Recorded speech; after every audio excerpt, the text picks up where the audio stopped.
전원합체 판결 내용이라고 하면은 출제 가능성 99% 예상이 되죠. 반드시 시험장에 들어가기 전에 주의 깊게 몇 번씩 반복해서 살펴봐야 할 내용입니다.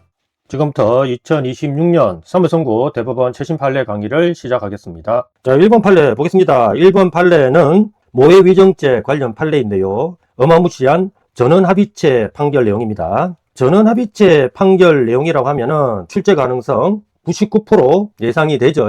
반드시 시험장에 들어가기 전에 주의 깊게 몇 번씩 반복해서 살펴봐야 할 그런 내용입니다. 그런데 이 판례는 일반적인 전원합의체 판결과는 달리 기존 판례 입장을 변경한 게 아닙니다. 기존 판례 입장을 변경하지 않고 오히려 확인시켜주는 그런 내용이었거든요. 아니, 그러면 판례를 변경하지 않는데 굳이 전원합의체 판결로 나올 필요가 없었죠. 네. 그런데 이 전원합의체 판결로 나올 수밖에 없었던 이유가 있습니다. 네. 어떤 한 분 때문이죠. 사실 이 사건 재판에 관여하신 대법관님들은 총 14분 중에 12분이셨거든요. 네, 12분 중에 11분은 기존의 판례 입장을 지지했고 딱 요 한 분, 이 한 분, 이 삐딱이라고 하죠.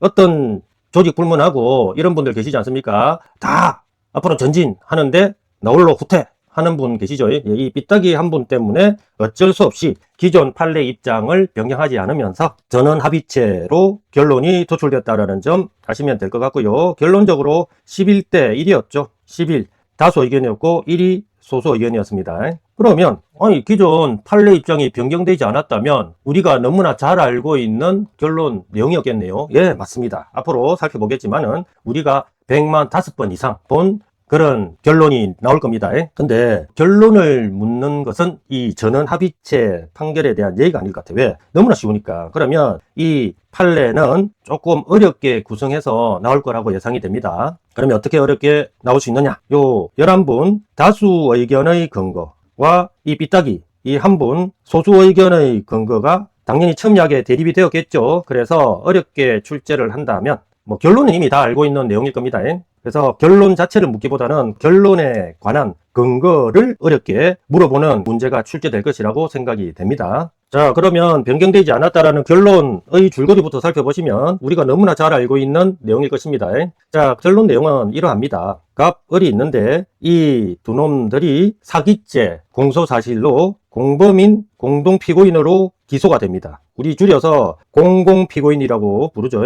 자, 이렇게 공공피고인으로 기소가 되면 분리를 하지 않는다면 둘 다 피고인 지위를 갖고 있기 때문에 증인이 될 수 없잖아요. 근데 소송 절차를 분리를 하면 서로에 대해서 뭐가 될 수 있어요? 그렇죠. 각자 정인이 될 수가 있습니다. 그리고 정인이 지위에서 거짓말하면 위정죄 성립할 수 있다 없다? 예, 위정죄 성립할 수 있다. 우리가 다 알고 있는 내용이잖아요. 을이 공범인 공동피고인으로 기소가 됐는데 수소법원은 이제 소송 절차 분리 결정이 되고요. 이제 을에 대해서 정인 신문이 이루어집니다. 근데 을이 갑을 모해할 목적으로 허위의 진술을 정언을 합니다. 그러면 을에게 이제 모해위정죄 성립 여부가 문제되겠죠.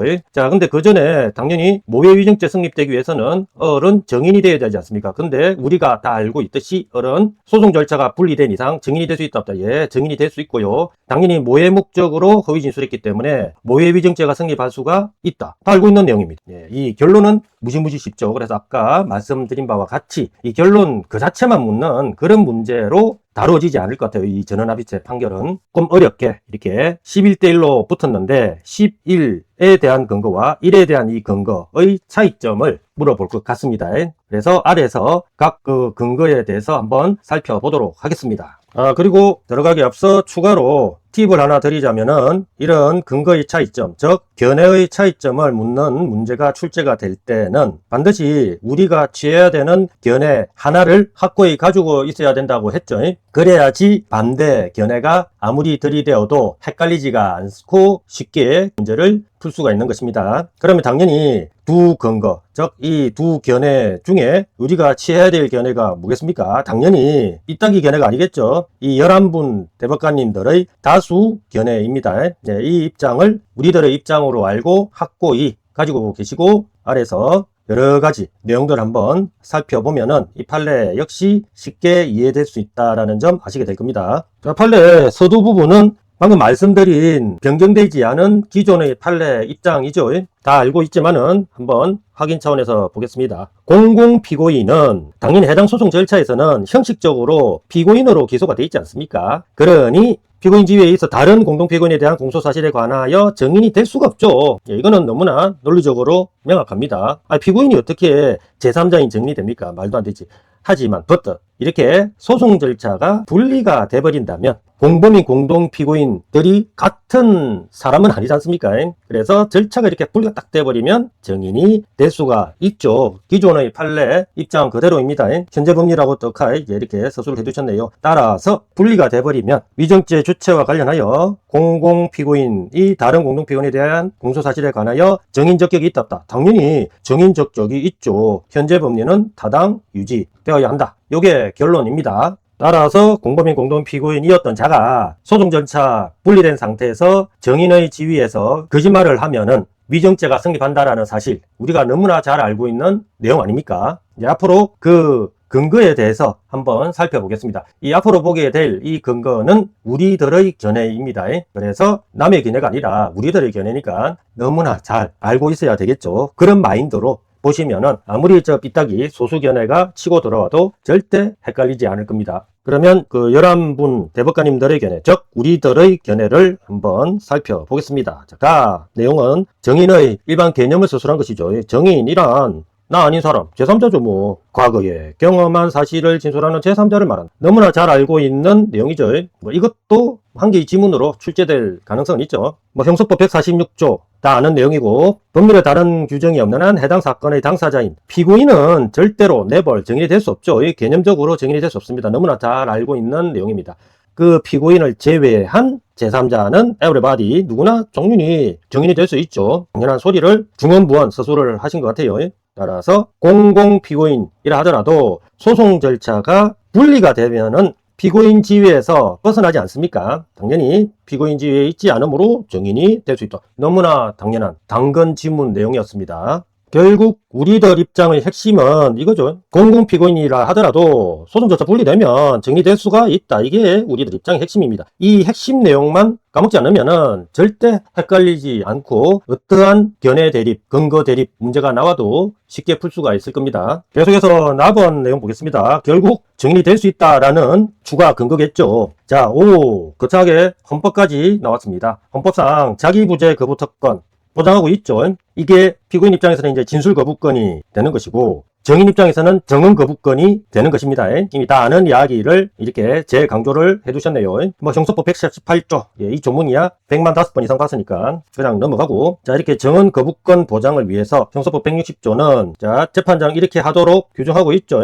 야, 너 증언하기 전에 잘 생각해. 너 증언 거부권 있어 라고 이렇게 증언 거부권을 알려줘야 된다라는 그런 내용이라고 했습니다. 그러니까 이렇게 규정을 하고 있기 때문에 설사 공공피고인이 피고인이 아니라 증인으로 바뀐다고 해서 이런 자기부재 거부 특권을 침해하는 것은 아니다라는 그런 이야기가 서술되어 있겠죠. 자, 증언 거부권이 실질적으로 보장되는 한 이렇게 위에서 보장되고 있는 규정을 살펴보지 않았습니까? 따라서 공공피고인에 대한 소송 절차가 분리가 된 후 그에게 증인 적격을 인정한다고 해도 금방 제가 말한 그 내용이겠죠. 자, 자신의 범죄 사실과 관련한 질문을 하더라도 피고인으로서 진술 거부권, 자기부재 거부 특권 이런 게 침해된다고 할 수가 없다. 이미 우리가 예상했던 그런 내용이었습니다. 우리들의 견해 내용이죠. 그와 같이 증인 적격이 인정되는 피고인이 증인신문 절차에서 형소법 160조에 따라 증언 거부권을 고지받았잖아요. 그러면 거짓말 할 것 같으면 증언 거부권 행사하면 되지. 굳이 증언 거부권 행사하지 않고 허위 진술을 하였다면 위정죄가 성립하는 것은 너무나 당연한 이치 아니겠습니까? 당연한 우리가 알고 있는 그런 내용을 재강조를 해주셨습니다.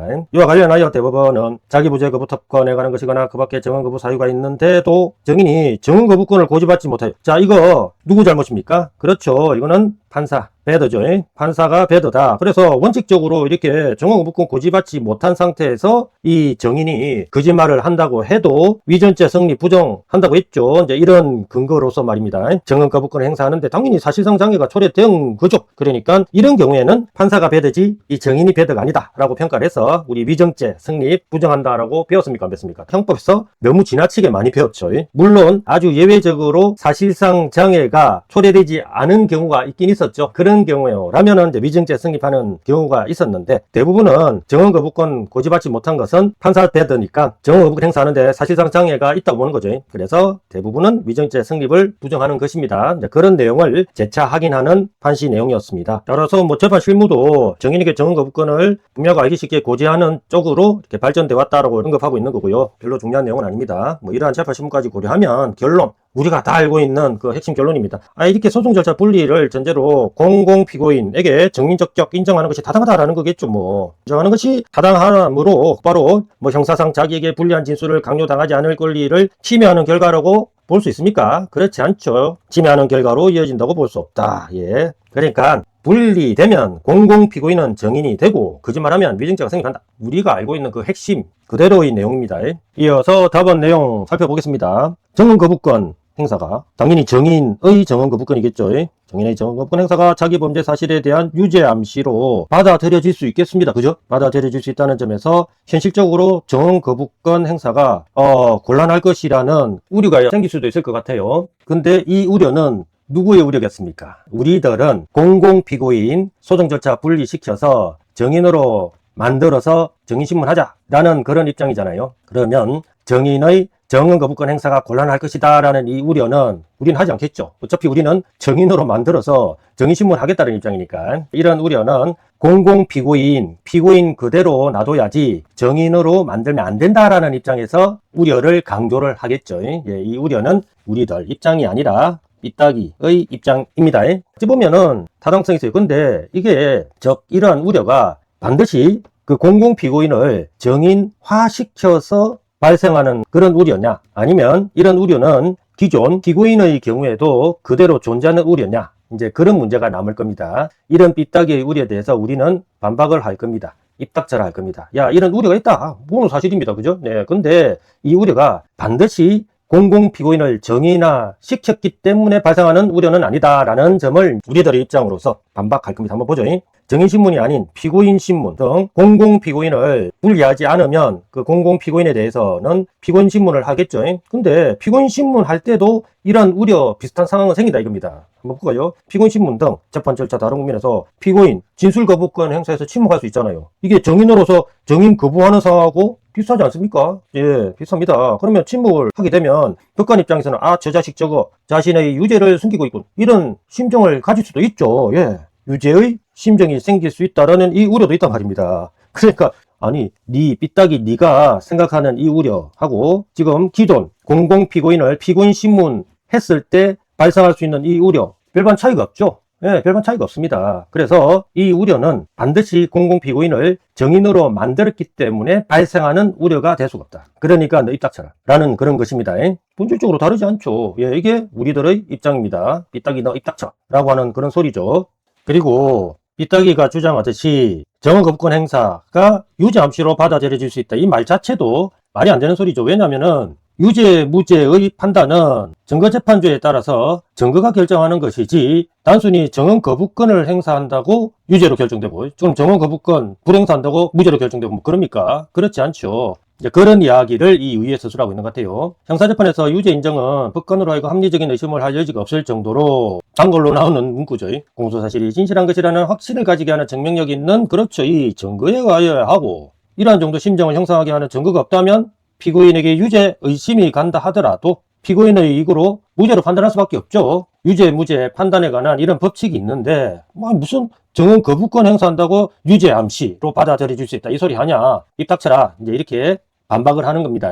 결론적으로 따라서 그러한 우려 있다고 하여 공공피고인의 정인적격 자체를 부정하는 그런 논거로 사용할 수는 없다라는 이야기죠. 를 주장할 것은 아니다, 그런 내용이고, 이게 바로 우리들의 입장입니다. 자, 이어서 라건 내용 보겠습니다. 삐딱이는 또 우리를 이렇게 비난을 합니다. 소송 절차를 분리하여 공공피고인을 정인으로 신문하죠. 우리는 신문한 후 그리고 다시 병합할 수 있죠. 당연한 거 아닙니까? 병합하여 다른 공동피고인과 함께 심리할 것이 예정되어 있는 등 소송 절차가 당연히 종국적으로 분리시킨 게 아니죠. 종국적으로 분리된 것이 아니라 단지 일시적으로 분리시켜놓고 이렇게 정인으로 신문하는 것은 꼼수 아니냐, 이제 삐딱이가 우리를 비난을 합니다. 하지만 삐딱이는 뭔가를 착각을 하고 있죠. 공범인 공동피고인은 다른 피고인과 같은 인격체입니까? 아니죠. 엄연히 별개의 인격죄, 즉 다른 피고인에 대해서 얘는 제3자입니다. 얼마든지 정인으로 될 수밖에 없는 그런 운명을 가진 자입니다.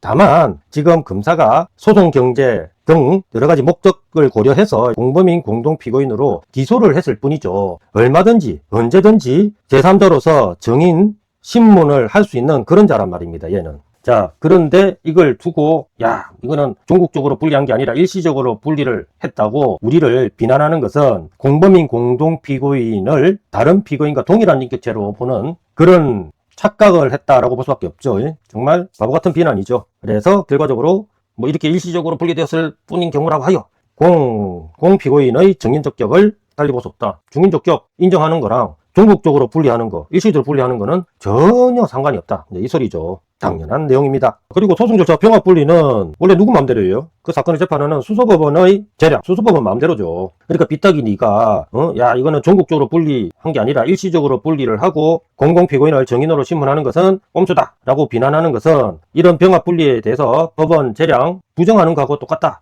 라는 반박을 하는 겁니다. 구체적으로 한번 살펴보시죠. 병합 분리는 이런 여러 가지를 고려를 해서 신라가 아니라서 다행입니다. 예, 고려하여 이루어지는 것이죠. 누구 마음대로? 법원 마음대로지 뭐. 병합 분리 선택이나 활용 방법은 법원 재량이라는 겁니다. 너무나 당연한 거죠. 이거는 법에 있어요. 근데 삐딱이 네가 일시적 분리 이거는 꼼수다 라고 하는 것은 그럼 이 법 자체를 비난하는 거하고 똑같다 이제 이런 것이죠. 일시적 분리가 단지 형식적 관념적인 것에 지나지 않는다고 봐. 이게 무슨 형식적 관념적입니까? 아니 원래 공공 피고인은 다른 피고인에 대해서 다른 인격죄 즉 제3자니까 정인으로 신문하는 것이 당연한 거지 뭐 형식적 관념적 꼼수의 또 다른 표현이죠. 꼼수에 지나지 않는다고 봐. 삐딱이가 우리를 비난하는데 말도 안 된다 라는 것을 마무리로 서술하고 있습니다. 그러나 분리 상태에서는 공공 피고인의 정인적격 인정할 수 없다는 견해는 삐딱이지. 실질적으로 소송 절차 진행하는 그렇죠. 법은 재량적 판단을 문제 삼는 거하고 마찬가지지. 재량 행사하지 마라 라는 거하고 마찬가지죠. 예, 이 법 자체를 쌩무시하는 그런 주장이니까 입 닥쳐라 라는 겁니다. 그리고 좋아. 공동 피고인별로 이렇게 소송 절차를 전국적으로 불렸다 치자. 그리고 처음부터 검사가 이렇게 소송 경제 이런 거 고려하지 않고 아니 공범을 분리해서 기소할 수도 있죠. 예, 이럴 때도 마찬가지의 내용이 나올 수 있다 이겁니다. 아니 같은 수소법원이 이제 전국적으로 분리한 다음에 병행해서 심리하면 그게 전국적으로 분리한 거하고 일시적으로 분리한 거하고 뭐 법관 심정 형성에서 뭐가 차이가 있냐 이겁니다. 그러니까 삐딱이 네 주장은 틀렸다. 공범 사이에서 해당 범죄 사실에 관해 서로 정인이 될 수 없다고 보는 것이 아니라 그건 정인이 당연히 될 수 있죠. 이제 전국적으로 분리하든 처음부터 공범을 분리하게 기소하든 다른 인격죄 즉 제3자니까 정인이 될 수 있는 거지. 정인이 될 수 없다고 보는 것이 아니라 소송 절차 전국적 또는 일시적 분리를 구분해서 전자에 대해서는 공공피고인 정인이 될 수 있고 후자에 대해서는 정인이 될 수 없고 이딴 식으로 주장하는 것은 말도 안 되는 주장이다라는 것입니다. 합리적이지 않다. 우리들의 입장이죠. 이어서 막은 내용 보겠습니다. 막은의 내용이 어찌 보면은 우리들 입장의 가장 중요한 근거일 수 있을 것 같습니다. 현실을 살아가는 우리들은 너무 이상만 추구하면 안 되겠죠. 예, 현실을 더 우선시할 수밖에 없을 겁니다. 네, 그런 내용들 한번 살펴보겠습니다. 공공피고인의 정인적격을 인정할 현실적 필요성 있다. 당연한 소리죠. 무엇을 위한 현실적 필요성일까요? 결국은 이겁니다. 실체적 진실 발견을 위한 현실적 필요성 때문에 공공피고인을 정의신문할 필요가 있다. 이제 이런 내용들이 나올 겁니다. 자, 이런 범죄들 봐라. 마약범죄, 보이스피싱, 불법 도박 사이트 운영, 범죄단체 구성활동 등 최근에 가장 문제시되는 그런 범죄 유형들이죠. 이런 것들은 단독으로 범할 수 없죠. 여럿이 조직적으로 공모하여 범행을 할 수밖에 없고 또 얘들은 은밀히 움직이니까 객관적 물적 찾기가 상당히 어렵습니다. 이미 다 아는 이야기죠. 객관적 물증이 존재하기 어려운 유형의 사건에서는 그러면 가장 유력한 증거, 현실적으로 취득 가능한 증거 뭐겠습니까? 이거밖에 더 있습니까? 사실상 공범의 진술에 의해서만 공소 사실을 증명할 수 있는 부분이 있으므로 예, 현실 상황을 서술한 겁니다. 적정 절차에 따른 신속한 이거는 항상 상투적으로 쓰는 예의 바른 문구 이거요. 이게 키죠. 실체적 진실 발견이라는 형사소송 목적을 고려할 때 공범들에 대한 소송 절차가 병합되어 진행되는 경우 공공 피고인이 하는 진술의 정확성을 확보할 필요가 있죠. 왜? 가장 중요한 증거가 될 테니까요. 그럼 이를 위해서는 공공 피고인에게 진실 의무를 부과를 시키고 또 이를 어길 때는 위정의 벌을 경고를 하는 방식으로 할 수밖에 없죠. 결국은 뭡니까? 정인화시키겠다라는 말이죠. 경고를 명확하게 하고 그러하여금 선서에 정인화되었으니까 선서해야 되겠죠. 다른 공동피고인의 반대신문을 받겠죠. 반대신문 받으면서 진술하게 하는 그렇죠. 요게 가장 현실적으로는 효과적인 방법일 수밖에 없습니다. 이 방식이 위정의 벌이라는 제재가 뒤따르지 않는 데다가 이 말은 뭡니까? 거짓말할 가능성이 더 높다 이 소리죠.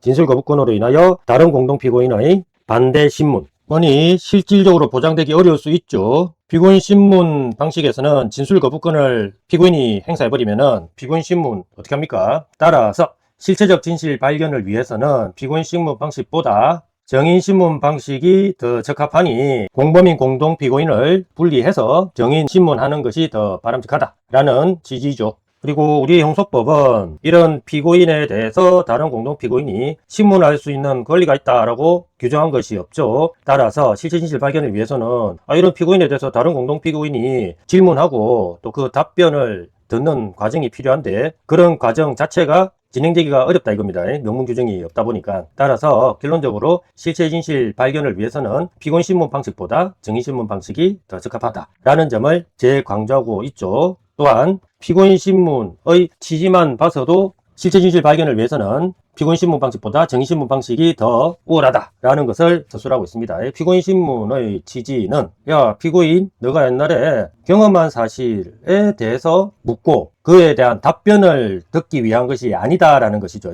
그러면 피고인 신문 취지가 뭐냐 이겁니다. 그냥 야 피고인 너 의견이나 입장 있으면 한번 말해봐 라는 것이랍니다. 그러면 실체 진실 발견을 위한 증거로서 이런 경험에 대한 진술이 더 증거로서 적합합니까? 그러면 이런 단순한 의견, 입장, 진술한 이것이 실체 진실 발견을 위한 증거로서 더 적합합니까? 당연히 이것보다는 이것이 실체 진실 발견을 위해서는 증거로서 더 적합하죠. 결론적으로 또 결론적으로네요. 실체 진실 발견을 위해서는 피고인 신문 방식보다 정인 신문 방식이 더 적합하므로 공범인 공동 피고인을 소송 절차 분리해서 정인 신문할 필요가 있다라는 점을 강력히 서술하고 있는 것입니다. 이상으로 다수 의견, 즉 우리 의견의 주장 근거에 대해서 살펴보았습니다. 그 아래에 반대 의견 내용이 간략히 서술되어 있는데 반대 의견 주장 근거도 그 양이 만만치 않습니다. 그래서 반대 의견의 모든 주장 근거 내용을 여기에서 서술한다는 것은 낭비입니다. 반대 의견 주장 근거에 대해서는 예상 문제에서 출제될 만한 것들만 추려서 간략히 정리를 해줬으니 그 예상 문제에서 정리하면 충분할 것 같습니다.